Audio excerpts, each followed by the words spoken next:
Video like जरूर कर लीजिए और ऐसे वीडियो लगातार फ्री में पाने के लिए चैनल को तुरंत सब्सक्राइब कर लीजिए और बेल आइकन को जरूर टैप कर लीजिए ताकि आगे भी सारे वीडियो आपको मिलते रहे। यूट्यूब में फॉलो करते हैं तो प्लीज ये वाला फ्री टेलीग्राम चैनल जरूर ज्वाइन कर लीजिएगा। सारे नोटिफिकेशन, सारे अपडेट यहीं पे आते हैं, ध्यान रखिए। Hello everyone, welcome you all to study for civil services. मैं आयुषी मदान आपके सामने लेके आई हूँ अगस्त महीने के आखिरी के करंट अफेयर्स। जो हमारा आखिरी सप्ताह है उससे जुड़े हुए सारे करंट अफेयर्स, जिसके तहत आपका पूरा अगस्त के महीने के सारे इंपॉर्टेंट करंट अफेयर्स को यहाँ पे कवर करवा दिया जाएगा। इनके रिवीजन के लिए आप सभी लोग जो मंथली करंट अफेयर की फाइल आती है उससे रिवाइज कर सकते हैं। और आप लोग अगर चाहें तो डेली करंट अफेयर्स को भी ज्वाइन कर सकते हैं। ये यहाँ पर मैं डेली करंट अफेयर्स अपलोड करती हूँ 1 बजे, ये डेली पब्लिक हो जाती है, तो उनको भी आप ज्वाइन कर सकते हैं। उससे आपकी प्रीलिम्स और मेंस दोनों की तैयारी के लिए जो जो इंपॉर्टेंट करंट अफेयर्स है सारे कवर हो जाएंगे। बाकी इसकी अगर हम बात करें डेली करंट अफेयर्स की, ये भी आप उसमें फॉलो कर सकते हैं। और साथ ही साथ जो हम लोग ये हर वीक का बनाते हैं उससे भी बहुत सारे आपके क्वेश्चंस कवर होंगे। अगर आपने हाल फिलहाल में यूपीएससी का दिया हुआ सीएपीएफ का एग्जाम और सीडीएस का एग्जाम देखा हो तो ये दोनों ही एग्जाम उतने ही ज्यादा जरूरी है। और उनके पेपर्स और इनके करंट अफेयर्स को आप देखोगे तो 20 से 25 क्वेश्चंस आए हैं। और अगर आपने सीरीज हमारी डेली फॉलो करी है तो आप आसानी से वो क्वेश्चंस को भी कर सकते थे। आप इसमें, ये हैं हमारे दो नंबर्स, इन दोनों नंबर्स पे आप कॉल कर सकते हैं। इन नंबर्स से आपको जो भी पीडीएफ चाहिए वो आपको पेड पीडीएफ मिल जाए करेगी। आप इन पे दिए गए नंबर्स पे कॉल करके हमारे ग्रुप्स को टेलीग्राम पर सबको ज्वाइन करके अपनी आगे की तैयारी कर सकते हैं। जैसे कि हम हमेशा करंट अफेयर्स में शुरुआत करते हैं कुछ इंपॉर्टेंट दिवस से, डे से।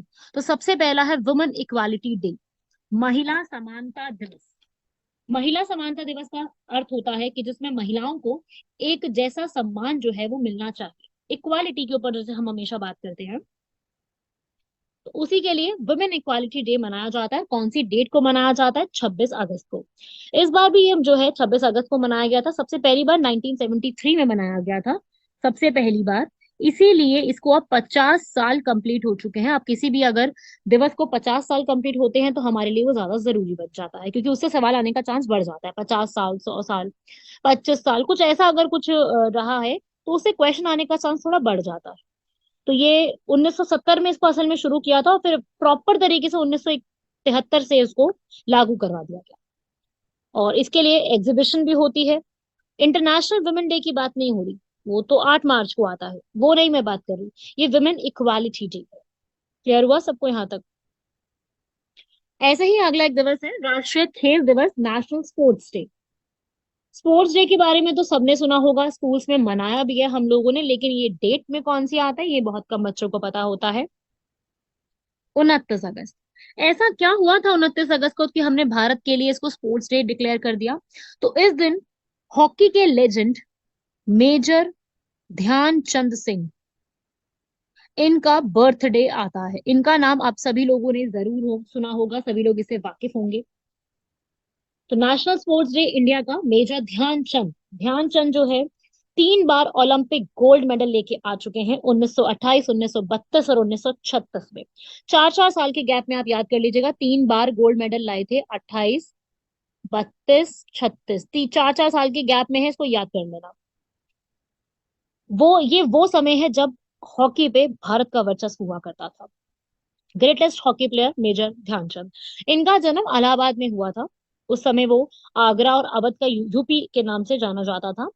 और दिल्ली के एम्स में, all India institute of medical science में इनकी डेथ हो जाती है। इनको मेजर की रैंक मिली है। इन्होंने इंडियन आर्मी में, ब्रिटिश आर्मी में भी, उसके बाद फिर हमारी आर्मी में भी सर्व किया है। क्लियर हुआ? तो ये सब बातें भी आपको दिमाग में रखनी है, थोड़ा सा आइडिया होना चाहिए। इन्हें मैजिशियन, ये क्वेश्चन एक बिल्कुल एफकेट का एग्जाम हो गया जैसे, या R O A R O हो गया, या असिस्टेंट का एग्जाम हो गया, ऐसे एग्जाम्स में जो है ये सवाल पूछे जाते हैं कि कौन से ऐसे पर्सन थे जिनको विजार्ड के नाम से, मैजिशियन के नाम से जाना जाता है। तो ऐसे व्यक्ति जिनको इन निकनेम से जाना जाता है वो है मेजर ध्यानचंद, क्योंकि इन्होंने 185 मैचेस में 570 गोल्स किए हैं, 1000 से ज्यादा मैचेस खेले। इनकी खुद की बायोग्राफी है जिसे हम ऑटोबायोग्राफी कहते हैं, और ऑटोबायोग्राफी का नाम है गोल, क्योंकि इनकी लाइफ का यही गोल था। क्लियर हुआ? बीबीसी ने इनको बहुत सारे अलग अलग नामों से जाना है। इनको पद्म भूषण, पद्म विभूषण, मेजर ध्यानचंद खेल रत्न अवार्ड इनके नाम पे है। पहले मेजर ध्यानचंद खेल रत्न अवार्ड, ये स्पोर्ट्स का, खेल के इसमें सबसे बड़ा अवार्ड कहा जाता है, जो कि हमारे राष्ट्रपति द्वारा प्रेजेंट किया जाता है। अभी हाल फिलहाल में मेजर ध्यानचंद खेल रत्न अवार्ड अचंता शरथ कमल, जो कि टेनिस प्लेयर हैं, प्रोफेशनल टेनिस प्लेयर है भारत के, 10 टाइम्स सीनियर नेशनल चैंपियन रह चुके हैं, तो उनको ये अभी हाल फिलहाल में ये अवार्ड दिया गया है। तो बिल्कुल रीसेंट अवार्ड उनको दिया गया है। अच्छा, पहली बार मेजर ध्यानचंद खेल रत्न अवार्ड जो दिया गया था वो विश्वनाथन आनंद को दिया गया था। आप सभी लोग विश्वनाथन आनंद को जरूर जानते होंगे, 5 बार वर्ल्ड चेस चैंपियन रह चुके हैं, तो उनको सबसे पहली बार दिया था। ये सब जो बातें मैं आपको एक्स्ट्रा बता रही हूँ ना, इनको लाइट मत लीजिएगा। इनको आपने सिर्फ सुन के नहीं खत्म करना है। ये सारी बातें जो मैं बता रही हूँ आपको, जो जो इसमें से नहीं पता है वो लिख लीजिए। ठीक है? फर्स्ट किसको मिला, रिसेंट किसको मिला, किसके नाम पे है, तो ये सब बातें आप लिख लीजिएगा, क्योंकि लिखी हुई चीजें अक्सर लंबे समय तक याद रहती है। ठीक है?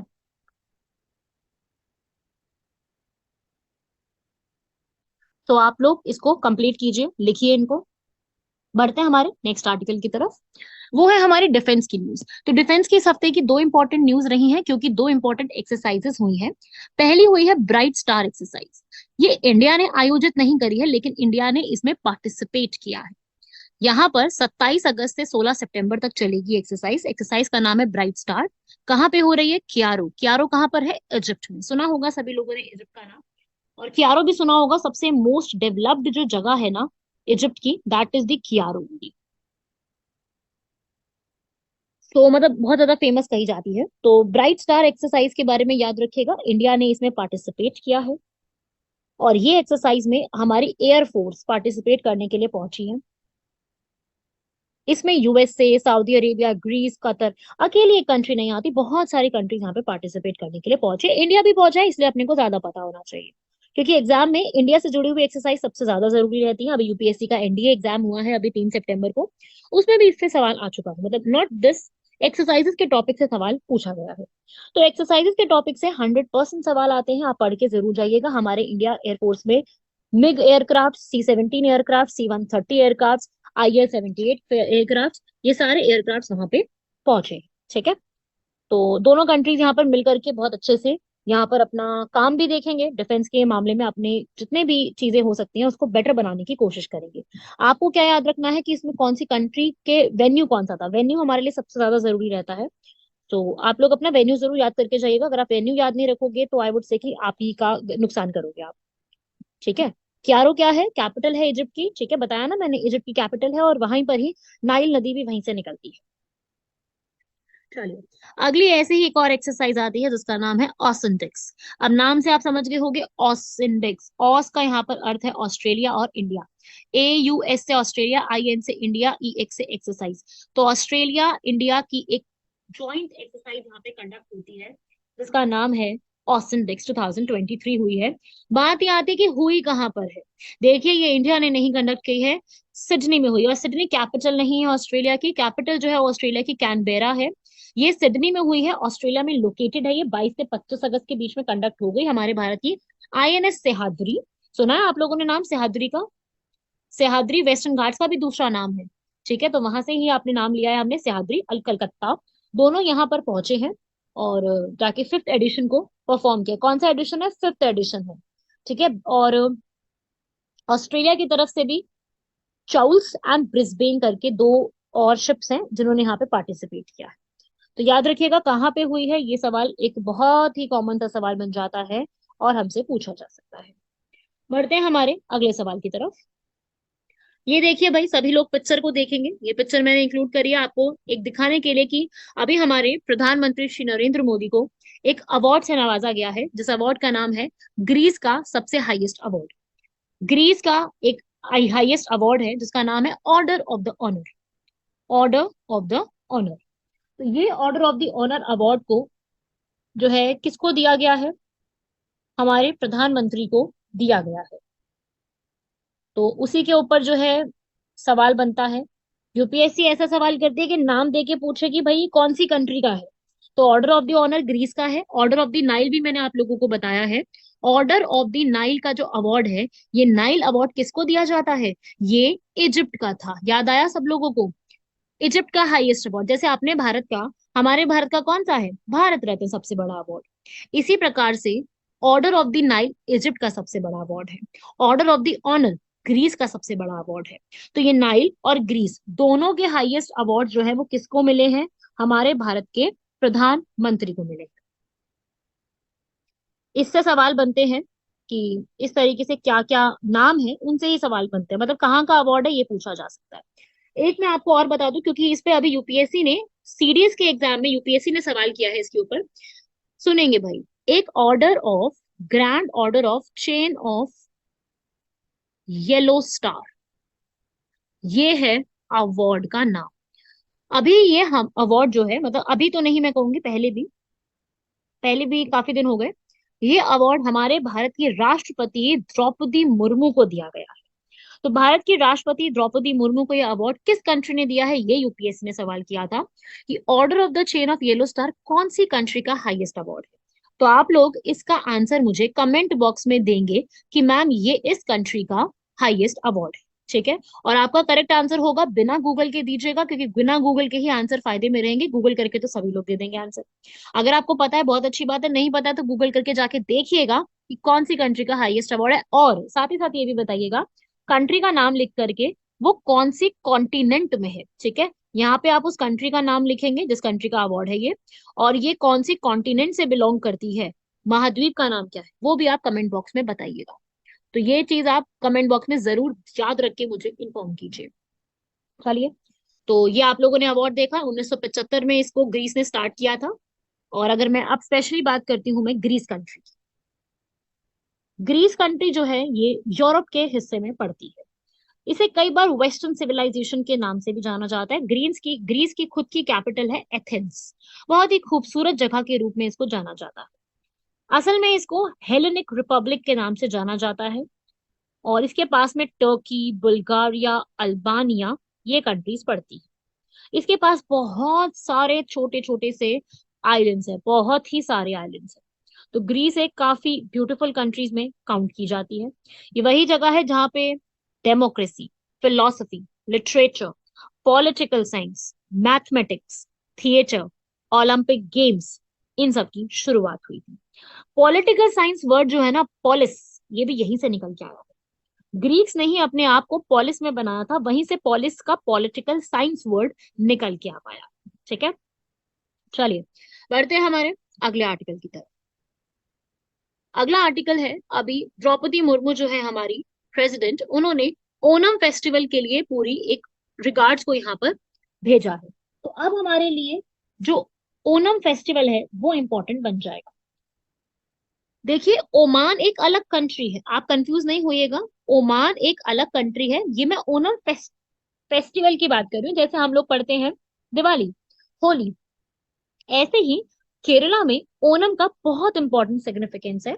मलयालीज, केरलाइट्स जो पीपल हैं, वो किंग महाबली के आने की खुशी में, असुर किंग महाबली के आने की खुशी में इस फेस्टिवल को मनाते हैं। पल्लवा डायनेस्टी ने इसको शुरू किया था, ये इंपॉर्टेंट है।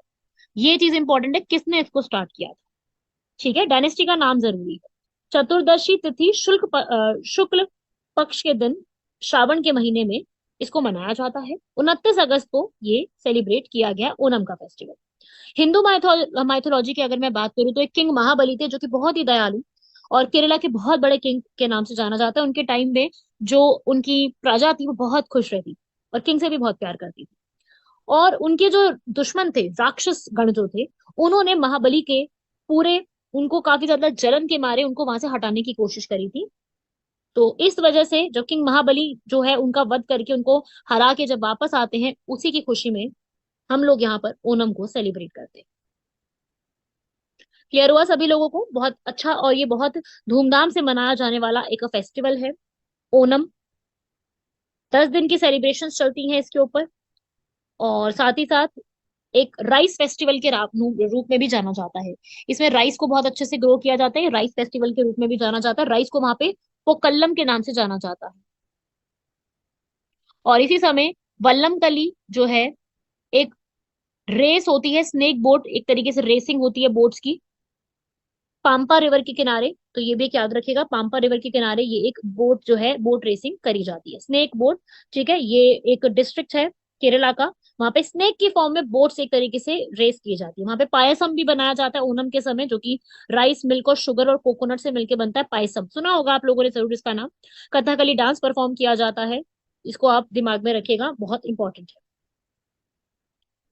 ऐसे ही एक और इम्पोर्टेंट न्यूज है, एक ऐसे पहले भारत के इंडियन पोएट जिन्होंने साहित्य अकादमी अवार्ड जो है इंग्लिश के लिए जीता था, जिनका नाम था जयंत महापात्रा। इनकी अभी हाल फिलहाल में मृत्यु हुई है। तो हम सबसे ये पूछा जा सकता है, जयंत महापात्रा जो, या फिर ऐसा भी बन सकता है क्वेश्चन कि ऐसे कौन से पोएट थे जिनको पहली बार साहित्य अकादमी अवार्ड दिया गया था। साहित्य अकादमी एक सबसे बड़ी अकादमी है जो कि लैंग्वेजेस को प्रमोट करने के लिए बनाई गई है। मंडी हाउस दिल्ली में इसके हेडक्वार्टर्स बने हुए हैं। लैंग्वेज को प्रमोट करने के लिए 1994 में बनाई गई थी। तो जयंत महापात्रा, इनको पद्मश्री अवार्ड भी मिला है। इन्होंने इंडियन समर और हंगर जैसी का महान कविताओं को जो है वो लिखा है। उड़ीसा से ये बिलोंग करते थे। इनको आप याद रखिएगा, पूछा जा सकता है। अगला है शिव शक्ति पॉइंट। मेरे हिसाब से हर एक भारतीय जो इसको पढ़ रहा है अभी, वो जरूर इसके बारे में जानता होगा। नहीं पता तो भी कोई समस्या नहीं है, मैं बता रही हूँ। लेकिन जिनको पता है वो सुन करके इस पूरे को, अपने नॉलेज को और ज्यादा स्ट्रेंथन कर लो। तो शिव शक्ति पॉइंट जो है वो किसके लिए जाना जाएगा, क्या है ये? तो देखिए, शिव शक्ति पॉइंट एक वो पॉइंट डिक्लेयर किया गया है जो कि 23 अगस्त 2023 को जब चंद्रयान 3 ने सफल लैंडिंग करी थी, उस समय जिस पॉइंट को उसने टच किया है उसे कहते हैं शिव शक्ति पॉइंट। जब हमारे लैंडर विक्रम और रोवर प्रज्ञान वहां जाके 23 अगस्त 2023 को शाम को 6 बजे के करीब वहां पे लैंड करते हैं, तो उस पॉइंट का नाम शिव शक्ति रखा गया है। और लास्ट टाइम 2019 में जब चंद्रयान 2 की जो क्रैश लैंडिंग हुई थी, उसका नाम तिरंगा पॉइंट रखा गया है। नेशनल स्पेस डे डिक्लेयर किया, ये मैंने अपनी पिछली वीडियो में पूरा समझा दिया। अगर आपने इस पूरी वीडियो को नहीं देखा है तो पिछली वीडियो को देखिए। मैंने चंद्रयान, उनके पेलोड्स कितना किलोग्राम थे, कितने बजे, क्या क्या चीजें हुई, एग्जैक्ट सारी इंफॉर्मेशन नेशनल स्पेस डे, राष्ट्रीय अंतरिक्ष दिवस के बारे में सारी इंफॉर्मेशन आपको दी है। आप उसको जरूर पढ़िएगा, नेशनल स्पेस डे के बारे में। बाकी इसके अलावा आप तिरंगा पॉइंट और शिव शक्ति पॉइंट को याद रखेंगे। शिव शक्ति पॉइंट और तिरंगा पॉइंट में डिफरेंस है। तिरंगा पॉइंट चंद्रयान 2 से जुड़ा हुआ है और शिव शक्ति पॉइंट चंद्रयान 3 से जुड़ा हुआ है। चंद्रयान हमारा विक्रम लैंडर और रोवर प्रज्ञान की मदद से जो है चंद्रयान तक, चंद्रमा तक पहुंचाया गया है। इसरो ने ये पूरा यहाँ पे स्टार्ट किया है और ये लैंडिंग साइट 26 अगस्त को बताई गई थी। इसरो के जो हेडक्वार्टर्स बेंगलुरु में है वहां पर, लेकिन ये जो लॉन्च हुआ था, ये लॉन्च हुआ था श्रीहरिकोटा तिरुपति में है, आंध्र प्रदेश के अंदर। ठीक है, शिव शक्ति, शिव जी और शक्ति दोनों के रूप में इसको बताया। जब नरेंद्र मोदी जो है हमारे प्रधानमंत्री, उन्होंने इसरो के साइंटिस्ट के साथ बेंगलोर में मीटिंग करी, तब यहाँ पर उन्होंने इस नेम को अनाउंस किया है। तो आप सभी लोग एक बार स्पेस डे के बारे में ये सारा कुछ एक बार जरूर गो थ्रू कर लीजिएगा। अगला आता है हम लोगों का, अभी हाल फिलहाल में एक बहुत इंपॉर्टेंट अनाउंसमेंट हुई है कि सेंट्रल गवर्नमेंट का ऐसा कहना है कि भाई सुप्रीम कोर्ट जो है, उनकी कोई सुप्रीम कोर्ट और सेंट्रल गवर्नमेंट, मतलब सेंट्रल गवर्नमेंट ने सुप्रीम कोर्ट के सामने ये बात क्लियर करके रख दी है कि हमारी ऐसी कोई इंटेंशन नहीं है कि हम लोग जो है कॉन्स्टिट्यूशन या नॉर्थ ईस्टर्न स्टेट्स जो है हमारी, उनमें कोई भी चेंज करें। मतलब कि नॉर्थ ईस्टर्न से जुड़ी हुई हमारी जितनी भी स्टेट्स हैं, उनमें हम कोई भी चेंजेस नहीं करना चाहते हैं। मतलब कि नॉर्थ ईस्टर्न स्टेट से जुड़ा हुआ हमारा 6 शेड्यूल आप सभी लोग जानते हैं, स्पेशल स्टेटस दिया गया है। कौन सी कंट्री स्टेट्स को दिया गया है? ATMM वाली स्टेट्स को स्पेशल स्टेटस दिया गया है, राइट। सो ATMM में क्या क्या आता है? A for Assam, T for Tripura, क्योंकि नॉर्थ ईस्ट की बात हो रही तो सारी नॉर्थ ईस्टर्न स्टेट्स ही होंगी। M for Meghalaya and another M for Mizoram. अब बच्चों को कंफ्यूजन ये हो जाता है कि M से 3 स्टेट्स है वहां पर, एक मिजोरम, मेघालय, मणिपुर। तो मणिपुर इसमें नहीं है।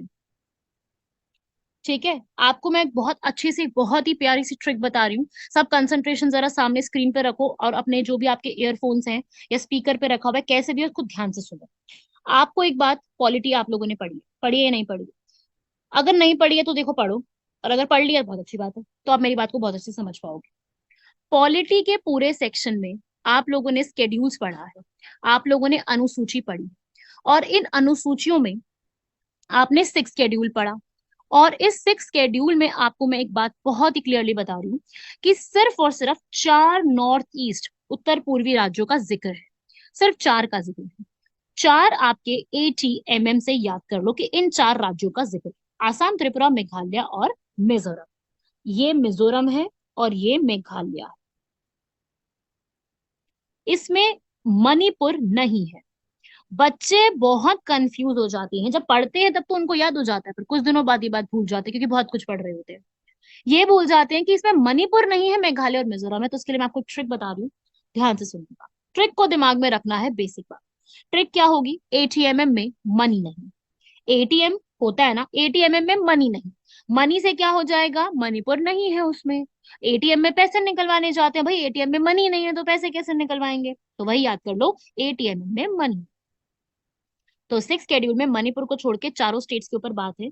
और इन चारों स्टेट्स में अलग से क्या बनाई जाती है? ADC, जिसे इंग्लिश में हम कहते हैं ऑटोनॉमस डिस्ट्रिक्ट काउंसिल।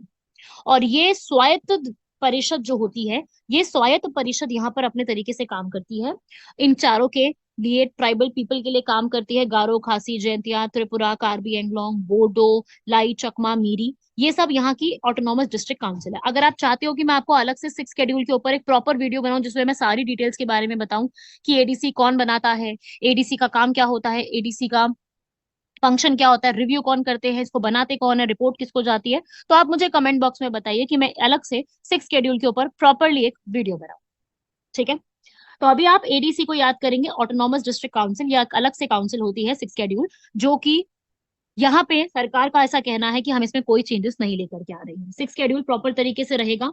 इसमें इन चारों स्टेट्स की बात है। अब इसमें हम कोई चेंज नहीं ला रहे, हम इसमें कोई इंटरफेरेंस नहीं कर रहे। जो स्पेशल स्टेटस मिला है वो स्पेशल स्टेटस रहेगा ही रहेगा। मेरे हिसाब से बहुत अच्छी सोच है ये। इसमें कोई चेंजेस नहीं होने चाहिए, क्योंकि छठी अनुसूची में जो बातें लिखी गई हैं वो उतनी ही जरूरी है जितना पूरे के पूरी सारी चीजें हम पढ़ रहे हैं। उसमें हमारी डेमोक्रेसी इंश्योर रहेगी। ठीक है? अगला आता है इसके अंदर, मैं अगर आपको बताऊं आर्टिकल 370 और 371 में डिफरेंस, क्योंकि आपको पता है कि आर्टिकल 371 में बहुत सारे स्टेटस और सारी चीजों के बारे में बताया गया है।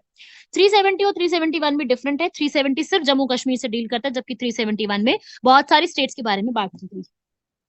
371 में 371, 371A, B, C, D करके बहुत सारी स्टेट्स के बारे में बात की गई है। आर्टिकल 370 एक परमानेंट नहीं था, टेम्पररी था जम्मू कश्मीर का लेकर के, कि जम्मू कश्मीर का अपना कॉन्स्टिट्यूशन हो सकता है, अपना फ्लैग हो सकता है। जबकि आर्टिकल 371 एक परमानेंट प्रोविजन है हर एक स्टेट के लिए।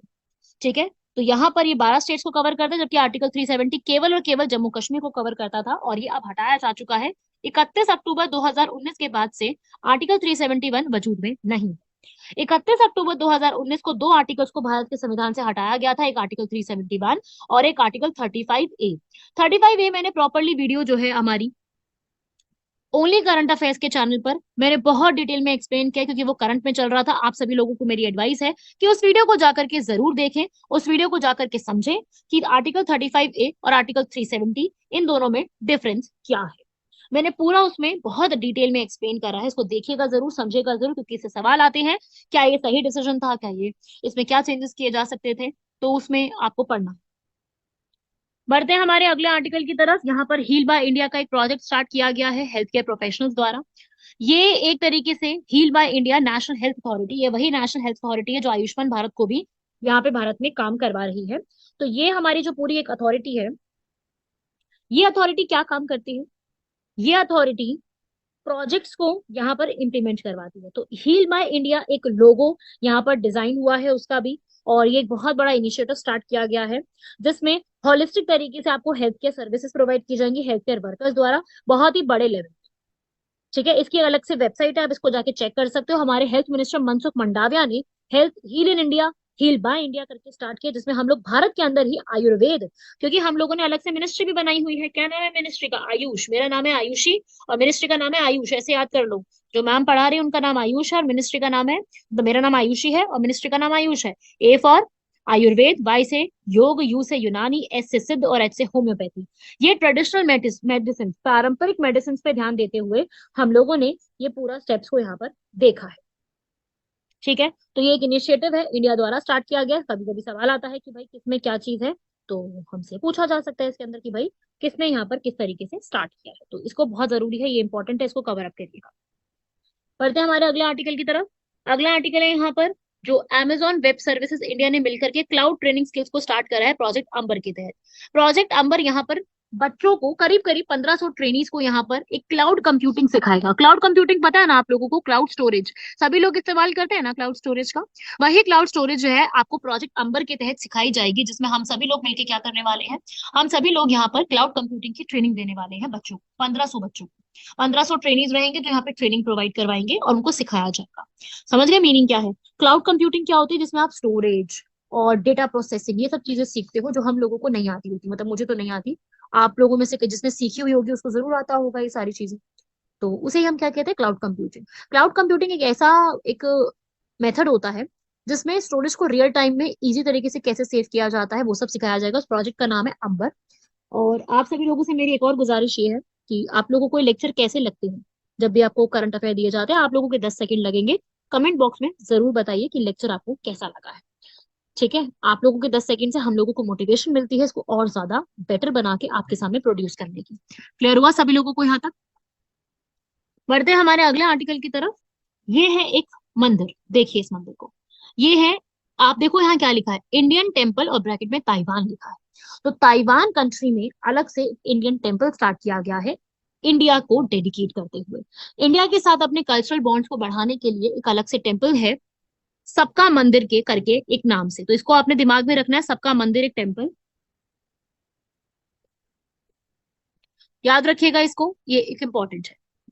ऐसे ही आप लोगों को एक और बात याद रखनी है कि जिम्बाब्वे जो कंट्री है उसके प्रेसिडेंट को, जिम्बाब्वे के प्रेसिडेंट एमरसन मांगावा नए प्रेसिडेंट बने हैं अफ्रीका में पड़ने वाली जिम्बाब्वे की। तो ये एक अपॉइंटमेंट थी, क्योंकि आज के टाइम पे यूपीएससी अपॉइंटमेंट पे भी क्वेश्चन पूछते, जैसे अभी यूपीएससी ने टर्की पे पूछा है, तो टर्की इजिप्ट यूपीएससी के फेवरेट है। ऐसे ही अगर एक करंट अफेयर से बनेगा क्वेश्चन तो जिम्बाब्वे पे से भी पूछा जा सकता है। और ये नाम ऐसे ऑप्शन में देते हैं जो आपने चारों ही नहीं सुने होंगे, लेकिन अगर आपने कभी लेक्चर में या कभी वैसे पढ़ा होगा तो आप इनके नाम आसानी से वहां पे लगा सकते हो। ठीक है, तो याद रख लो, सुन लो एक बार, सुन के भी याद रह जाती है बहुत चीजें, क्योंकि ऑप्शन में से आपको चूज करना होता है, तो ऑप्शन में आसानी से चूज हो जाता है। नाम है एमरसन मंगावे, याद कर लेना ऐसी, एमरसन मंगा मनगांगना करके पढ़ते, भाई मुझसे भी नहीं पढ़ा जा रहा, इसे थोड़ी सी अजीब सा ही कुछ नाम है, बट कोई नहीं, ऑप्शन आएगा तो पहचान लिया जाएगा। क्लियर हुआ सभी लोगों को यहाँ तक? तो इस तरीके से आप अपने सारे करंट अफेयर्स को कवर करिएगा। आज हमने बहुत इंपॉर्टेंट करंट अफेयर्स करे हैं, बहुत हाई चांस है कि इनमें से ये वाला करंट अफेयर, जैसे जो अवार्ड दिया गया है, जो हमारी 2 एक्सरसाइजेस हुई हैं, बहुत हाई चांस है कि इनमें से किसी ना किसी एक पे सवाल बनेगा। कंप्लीट कीजिएगा इन सभी लोगों, सभी को। अगस्त के करंट अफेयर्स हमारे पूरे कंप्लीट हो चुके हैं। अगस्त का हम लोगों ने पूरा सप्ताह के करंट अफेयर्स कंप्लीट कर लिए हैं। अब सितंबर स्टार्ट हो गया है और सितंबर के करंट अफेयर्स को भी आपको रेगुलरली अपलोड मिल जाएगा। बाकी आप डेली करंट अफेयर्स को मैं आपको बोलूंगी कि जरूर फॉलो करिए। डेली करंट अफेयर्स आपको बहुत हेल्प करेंगे, डेली 1 बजे अपलोड किए जाते हैं, देखिएगा उनको, समझने की कोशिश कीजिएगा, बहुत हेल्प मिलती है। बाकी आप सभी लोग इसी तरीके से पढ़ते रहिए, काम करते रहिए, खुश रहिए। धन्यवाद। जय हिंद।